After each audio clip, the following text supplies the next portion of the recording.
ಬಜಗೋಳಿಯ ಲವಕುಶ ಜೋಡುಕರೆ ಕಂಬಳವನ್ನು ಪ್ರಾರಂಭ ಮಾಡಿದವರು ಅಂದ್ರೆ ಆಧುನಿಕ ಕಂಬಳದ ಪಿತಾಮಹರು. ಒಂದು ಪ್ರಾರಂಭ ಮಾಡಿದ್ದು ಬಜಗೋಳಿಯ ಲವಕುಶ ಜೋಡುಕರೆ ಕಂಬಳ. ಅದು ಗುಣಪಾಲ್ ಜೈನಿಯವರು ಮತ್ತು ಧರ್ಮರಾಜ್ ಜೈನಿಯವರ ನೇತೃತ್ವದಲ್ಲಿ ಆದದ್ದು. ಚಾವಡಿಯಲ್ಲಿ ಇದ್ದೇವೆ, ಮೂಡುಕೋಡಿ ಮನೆ. ಇಲ್ಲಿ ನಮಗೆ 3 ತಲೆಮಾರಿನ ಫೋಟೋಗಳು ಸಿಗ್ತದೆ. ಗುಣಪಾಲ್ ಜೈನಿಯವರ ತಂದೆ, ಗುಣಪಾಲ್ ಜೈನಿಯವರ ಮಗ, ಇವರೆಲ್ಲವೂ ಕೂಡ ಒಂದಲ್ಲ ಒಂದು ರೀತಿಯಲ್ಲಿ ಸಮಾಜಕ್ಕೆ ವಿಶಿಷ್ಟವಾದ ಕೊಡುಗೆಯನ್ನು ಕೊಟ್ಟವರು. ಇಲ್ಲಿ ಜೋಡುಕರೆ ಅಂತ ಮಾಡಿದ್ದೇ ಈ ತರ ಹೆಸರಿಟ್ಟು ಇಲ್ಲಿಯೇ ಟಿಕೆಟ್ ಕೊಡ್ಲಿಕ್ಕೆ ಯಾರು ಕೂತ್ಕೊಳ್ತಾ ಇದ್ರು ಅಂದ್ರೆ 3 ಲಾರಿಯವರು 4 ಲಾರಿಯವರು ಟಿಕೆಟ್ ಕೌಂಟರ್ ನಲ್ಲಿ ಸ್ವಯಂ ಸೇವಕರಾಗಿ ದುಡಿತಾ ಇದ್ದವರು ಕೂಡ ದೊಡ್ಡ ದೊಡ್ಡ ಹುದ್ದೆಯಲ್ಲಿ ಇದ್ದವರೇ. ಇದು ನಮ್ಮೂರ ಕಂಬಳ ಅಂತ ಹೇಳಿ. ಒಂದು ಕಡೆ ನಾವೀಗ ಉಡುಪಿ ಜಿಲ್ಲೆಯ ಕಾರ್ಕಳ ತಾಲೂಕಿನ ಬಜಗೋಳಿ ಪೇಟೆಯ ಪಕ್ಕದ ನಲ್ಲೂರಿನ ಮೂಡುಕೋಡಿ ಮನೆಯಲ್ಲಿದ್ದೇವೆ. ಈ ಮೂಡುಕೋಡಿ ಮನೆತನ ಅಂತ ಹೇಳಿದ್ರೆ ದೊಡ್ಡ ಕೃಷಿಕ ಮನೆತನ. ಆಮೇಲೆ ಹಾಲಿನ ಡೈರಿ MMC ಅಂತ ಪ್ರಾರಂಭ ಮಾಡಿದ್ದೇ ಇವರು. ಓಟದ ಕೋಣಗಳು ಕೂಡ ಇಲ್ಲಿ ಇದ್ದ ದಿನಗಳಿತ್ತು. ಹಾಗಾಗಿ ವಿಶೇಷವಾಗಿ ಗುಣಪಾಲ್ ಜೈನಿಯವರು ಮತ್ತು ಧರ್ಮರಾಜ್ ಜೈನಿಯವರು ಅವರು ಯಾವುದೇ ಕೆಲಸಕ್ಕೆ ಕೈ ಹಾಕಿದರೂ ಕೂಡ ಅದರಲ್ಲಿ ಒಂದು ಅಚ್ಚುಕಟ್ಟತನ. ಉದಾಹರಣೆಗೆ ನಿಮಗೆ ಎಲ್ಲಿ ನೋಡಿದರೆ ರಸ್ತೆಯ ಬದಿಯಲ್ಲಿ ಈಗ ಕಲ್ಲಿನ ಕಂಬ ಸುಣ್ಣ ಉಂಟು. ಅದು ಟ್ಯೂಬ್ಲೈಟ್ ಕಟ್ಟಲಿಕ್ಕೆ ಶಾಶ್ವತವಾಗಿ ಅವರೇ ಮಾಡಿದ್ದು. ಎಲ್ಲ ಕಡೆಗೆ ಹೋದಾಗ ಪ್ರತಿ ವರ್ಷ ಕಂಬದ ಖರ್ಚು ಬೀಳ್ತದೆ ಅಂತ ಅಂದರೆ ಅಂಥ ಒಂದು ಪರ್ಮನೆಂಟ್ ವ್ಯವಸ್ಥೆಗಳು ಮಾಡ್ತಾಯಿದ್ರು. ನಾವೀಗ ಆ ಮೂಡುಕೋಡಿಗೆ ಯಾಕೆ ಬರಬೇಕು ಅಥವಾ ಮೂಡುಕೋಡಿಯಿಂದ ಯಾಕೆ ಪ್ರಾರಂಭ ಮಾಡಬೇಕು ಅಂತ ಕೇಳಿದರೆ, ಬಜಗೋಳಿಯ ಲವಕುಶ ಜೋಡುಕರೆ ಕಂಬಳವನ್ನು ಪ್ರಾರಂಭ ಮಾಡಿದವರು ಅಂದರೆ ಆಧುನಿಕ ಕಂಬಳದ ಪಿತಾಮಹರು. ಆವರೆಗೆ ಇದ್ದಂತಹ ನೇಗಿಲು, ಇದು ಹಗ್ಗ ಮತ್ತು ಕಣಿಗೆ ಹಲಿಗೆ ವಿಭಾಗಕ್ಕೆ ನೇಗಿಲು ಮತ್ತು ಅಡ್ಡ ಹಲಿಗೆ ವಿಭಾಗವನ್ನು ಸೇರಿಸಿದ್ದು 4 ವಿಭಾಗಗಳನ್ನು ಒಟ್ಟು ಸೇರಿಸಿ ಒಂದು ಕೃತಕವಾದ ಕರೆಯನ್ನು ನಿರ್ಮಾಣ ಮಾಡಿ ಓಟದ ಕೋಣಗಳಿಗಾಗಿ ಲವಕುಶ ಅಂತ ಅದಕ್ಕೆ ಹೆಸರಿಟ್ಟು 130.30 ಮೀಟರ್ನ ಟ್ರ್ಯಾಕನ್ನು ಮಾಡಿ ಪ್ರತಿ ವಿಭಾಗಕ್ಕೂ ಪವನ ಬಹುಮಾನವನ್ನಿಟ್ಟು ಕಂಬಳವನ್ನು ಪ್ರಾರಂಭಿಸಿ, ಇದಕ್ಕೆ ಮುಖ್ಯ ಪ್ರೇರಣೆ ಪೂಜ್ಯ ಶ್ರೀ ಕ್ಷೇತ್ರ ಧರ್ಮಸ್ಥಳದ ಧರ್ಮಾಧಿಕಾರಿಗಳಾದಂಥ ಪರಮಪೂಜ್ಯ ಡಾಕ್ಟರ್ ವೀರೇಂದ್ರ ಹೆಗ್ಗಡೆಯವರ ಆಶೀರ್ವಾದ. ಮತ್ತು ಪ್ರಾರಂಭ ದಿನಗಳಲ್ಲಿ ಅವರು ಬಹುಮಾನವನ್ನು ಕೊಡ್ತಾ ಇದ್ದಲ್ಲಷ್ಟೇ ಕಂಬಳಕ್ಕೂ ಕೂಡ ಅವರು ಬರ್ತಾಯಿದ್ರು. ಯಶಸ್ವಿಯಾಗಿ 25 ವರ್ಷಗಳ ಕಾಲ ಅವರು ಕಂಬಳವನ್ನು ನಡೆಸಿದ್ದಷ್ಟೇ ಅಲ್ಲದೆ ಬೆಳ್ಳಿ ಹಬ್ಬವನ್ನು ಕೂಡ ಆಚರಿಸಿದವರು. ಸುಮಾರು 30 ವರ್ಷಗಳ ಕಾಲ ಬಜಗೋಳಿಯ ಪೇಟೆಯ ಬದಿಯಲ್ಲಿ ಇರುವಂತಹ ಕೃತಕವಾಗಿ ನಿರ್ಮಿಸಿದಂಥ ಲವಕುಶ ಜೋಡುಕರೆ ಕಂಬಳದಲ್ಲಿ ಈ 4 ವಿಭಾಗಗಳ ಸ್ಪರ್ಧೆ ಸೇರಿಸಿದ್ರಿಂದ ಇಡೀ ಕಂಬಳ ಕ್ಷೇತ್ರದಲ್ಲಿ ಒಂದು ಪರಿವರ್ತನೆ ಪ್ರಾರಂಭವಾಯಿತು, ಒಂದು ಹೊಸ ಯುಗ ಪ್ರಾರಂಭವಾಯಿತು. ಅದರಲ್ಲಿ ಬಹುಮಾನಗಳು ಕೂಡ 4 ವಿಭಾಗಕ್ಕೆ ಪವನ ಬಹುಮಾನ ಇಟ್ಟದ್ದು ಆ ಕಾಲದಲ್ಲಿ, ಆ ನಂತರವೇ ಇಟ್ಟದ್ದು. ಆಮೇಲೆ ಶುಚಿರ್ಯಾದ ಭೋಜನದ ವ್ಯವಸ್ಥೆ, ಆಮೇಲೆ ವೆಂಕಟರಮಣ ದೇವಸ್ಥಾನದ ರಾಮಲಕ್ಷ್ಮಣ ಅಂಡೆಯನ್ನು ನೀರಿಗೋಸ್ಕರ ತಂದು ಅಲ್ಲಿ ಕಂಬಳಕ್ಕೆ ಬೇಕಾದಂಥ ಕೋಣಗಳಿಗೆ ಬೇಕಾದಂಥ ನೀರಿನ ವ್ಯವಸ್ಥೆ, ಇದೆಲ್ಲವನ್ನು ಕೂಡ ಒಂದು ಪ್ರಾರಂಭ ಮಾಡಿದ್ದು ಬಜಗೋಳಿಯ ಲವಕುಶ ಜೋಡುಕರೆ ಕಂಬಳ. ಅದು ಗುಣಪಾಲ್ ಜೈನಿಯವರು ಮತ್ತು ಧರ್ಮರಾಜ್ ಜೈನಿಯವರ ನೇತೃತ್ವದಲ್ಲಿ ಆದದ್ದು. ಆಗ ಈ ಊರಿನ ಜನರಿಗೆ ಅದೊಂದು ಜಾತ್ರೆ ಆಗಿತ್ತು.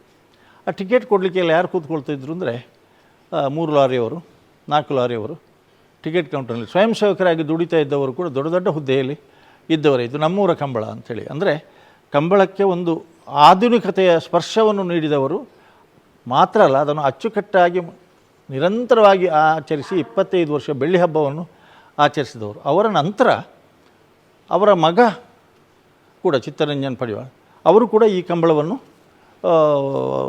ಅಚ್ಚುಕಟ್ಟಾಗಿ ಮುಂದುವರಿಸಿದರು. ಕಾಲಕ್ರಮೇಣ ಸ್ಥಳದ ಸಮಸ್ಯೆ, ಬೇರೆ ಬೇರೆ ಸಮಸ್ಯೆಗಳಿಂದಾಗಿ ಆ ಕಂಬಳ ಅಲ್ಲಿ ನಿಂತು ಹೋಗಿ ನಂತರ ಅದು ಇದೇ ಕಂಬಳ ಮಿಯಾರ್ನಲ್ಲಿ ಇದೇ ಹೆಸರಿನಲ್ಲಿ ನಡೆಸಲಿಕ್ಕೆ ಇದು ಪ್ರೇರಣೆಯನ್ನು ಕೊಟ್ಟಿತು. ಇಲ್ಲಿ ನಾವು ಮೂಡುಕೋಡಿ ಮನೆತನದ ಚಾವಡಿಯಲ್ಲಿದ್ದೇವೆ, ಮೂಡುಕೋಡಿ ಮನೆಯ. ಇಲ್ಲಿ ನಮಗೆ 3 ತಲೆಮಾರಿನ ಫೋಟೋಗಳು ಸಿಗ್ತದೆ. ಗುಣಪಾಲ್ ಜೈನಿಯವರ ತಂದೆ, ಗುಣಪಾಲ್ ಜೈನಿಯವರ ಮಗ, ಇವರೆಲ್ಲವೂ ಕೂಡ ಒಂದಲ್ಲ ಒಂದು ರೀತಿಯಲ್ಲಿ ಸಮಾಜಕ್ಕೆ ವಿಶಿಷ್ಟವಾದ ಕೊಡುಗೆಯನ್ನು ಕೊಟ್ಟವರು. ಇಲ್ಲಿ ನಮಗೆ ಯಾಕೆಂದರೆ ಹೆಗಡೆಯವರು ಅವರಿಗೆ ಬಹಳ ಪೂಜ್ಯರು. ಅವರು ಮಾತನ್ನು ಯಾವತ್ತೂ ತೆಗೆದು ಹಾಕ್ತಿರಲಿಲ್ಲ. ವೀರೇಂದ್ರ ಹೆಗ್ಗಡೆಯವರು ಕೂಡ ನಮಗೆ ಇದಕ್ಕೆ ಪೂರ್ಣ ಆಶೀರ್ವಾದವನ್ನು ಕೊಟ್ಟವರು. ನಮಗೆ ಇಲ್ಲಿ ಪೂಜ್ಯ ವೀರೇಂದ್ರ ಹೆಗ್ಗಡೆಯವರನ್ನು ಗೌರವಿಸುವಂಥ ಒಂದು ಫೋಟೋ, ಹಳೆಯ ನಮ್ಮ ಆ ದಿನಗಳಲ್ಲಿ ತೆಗೆದಂಥ ಫೋಟೋ ಇಲ್ಲಿ ನಾವು ಕಾಣಬಹುದು. ಚಿತ್ತರಂಜನ್ ಪಡಿವಾಳ್ ಗುಣಪಾಲ್ ಜೈನಿಯವರ ಸುಪುತ್ರ. ಅವರು ಭಾಳ ವರ್ಷ ಕಂಬಳ ನಡೆಸಿದ್ರು. ಈಗ ಆ ಪರಂಪರೆಯನ್ನು ಮುಂದುವರಿಸಿಕೊಂಡು ಬರಲಿಕ್ಕೆ ಅವರಿಗೆ ಇಲ್ಲಿ ಭಾಳ ವರ್ಷಗಳ ಕಾಲ ಸಾಧ್ಯವಾಗದೇ ಇದ್ದರಿಂದ ಒಂದು 4 ವರ್ಷಗಳ ಕಾಲ ನಿಂತಿತು.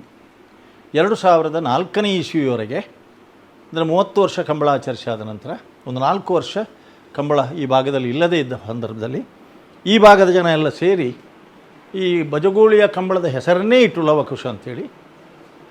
ಆಮೇಲೆ ಅಲ್ಲಿ ಕೃತಕವಾದಂಥ ಕರೆಯನ್ನು ಇಂಡಸ್ಟ್ರಿಯಲ್ಲಿ ಇದಕ್ಕೆ ಸೇರಿದ ಜಾಗವನ್ನು ತಾಲೂಕು ಬೋರ್ಡಿಗೆ ಪಡ್ಕೊಂಡು ಅಲ್ಲಿಂದ ಒಂದು ಒಳ್ಳೆಯ ಕಂಬಳವನ್ನು ಇದೇ ಹೆಸರಿನಲ್ಲಿ ಲವಕುಶ ಜೋಡುಕರೆ ಕಂಬಳ, ಇದು ಸ್ವಲ್ಪ ಉದ್ದ, ಅಲ್ಲಿ ಸ್ವಲ್ಪ ಜಾಗ ಇತ್ತು, 144 ಮೀಟರ್ ಉದ್ದದ ಕರೆಯನ್ನು ನಿರ್ಮಾಣ ಮಾಡಿ ಎಲ್ಲ ಮೂಲಭೂತ ಸೌಕರ್ಯಗಳಲ್ಲೂ ಆಗಿದೆ. ಜೋಡುಕರೆ ಅಂತ ಮಾಡಿದ್ದೇ ಈ ಥರ ಹೆಸರಿಟ್ಟು ಇಲ್ಲಿಯೇ ಅದು ಕೃತಕವಾದ ಕರೆಯನ್ನು ನಿರ್ಮಾಣ ಮಾಡಿ ಅದಕ್ಕೆ ಮರಳೆಲ್ಲ ಹಾಕಿ ಕೆಸರು ಮಣ್ಣು ಬರದ ಹಾಗೆ ಮಾಡಿ ಒಂದು ಕಲ್ಪನೆ. ಯಾಕಂದರೆ ಬೇರೆ ಕಡೆ ಎಲ್ಲ ಹೋದಾಗ ಯಾರೋ ಹೇಳ್ತಾ ಇದ್ರಂತೆ, ಅವು ಮುಡಾಯ್ದ ಹುಲು ಪೆಲಕಾಯಿ ತಿನ್ನುವ, ಅಂದರೆ ಹಲಸಿನ ಹಣ್ಣು, ಮೆದು ಹಲಸಿನ ಹಣ್ಣು ತಿನ್ನುವ 3 ಭಾಗದ ಜನರಿಗೆ ಇದು ಹೇಳಿಸಿದ್ದಲ್ಲ, ನಾವೇ ಬಹಳ ಮಿಶ್ಮರು ಅಂತ ಯಾರೋ ಒಬ್ಬರು ಹೇಳಿದ್ರಂತೆ. ಅದನ್ನೇ ಒಂದು ಸವಾಲಾಗಿ ಸ್ವೀಕರಿಸಿದವರು ಗುಣಪಾಲ್ ಜೈನವರು. ಅವರು ಯಾವುದೇ ಕೆಲಸ ಅವರು ಮಾಡಿದರೂ ಕೂಡ ಅಚ್ಚುಕಟ್ಟಾಗಿ ಮಾಡ್ತಾರೆ. ಅದನ್ನು ಬಜಗೋಳಿಯಲ್ಲಿ ಮಾಡಿ ತೋರಿಸಿದರು. ಇಡೀ ಬಜಗೋಳಿಗೆ ಅದರಿಂದ ಹೆಸರು ಬಂದದ್ದಷ್ಟೇ ಅಲ್ಲ, ಇವತ್ತು ಕೂಡ ಆಧುನಿಕ ಕಂಬಳ ಪ್ರಾರಂಭ ಆದದ್ದು ಎಲ್ಲಿ ಹೆಸರು ಬೇರೆ ಬೇರೆ ಇಡ್ತಾರೆ, ಅವರವರಿಗೆ ಸಂಬಂಧಪಟ್ಟ ಹೆಸರು ಇಡ್ತಾರೆ. ಇಲ್ಲಿ ನಮ್ಮ ತಿರುವಾಯಲಗುತ್ತಿನಲ್ಲಿ ಅವರ ಪೂರ್ವಜರ ಹೆಸರು ಇಟ್ಟಿದ್ದಾರೆ, ಶಂಕುಪುಂಜ ದೇವಪುಂಜ ಅಂತ ಅವರಿಟ್ಟಿದ್ದಾರೆ.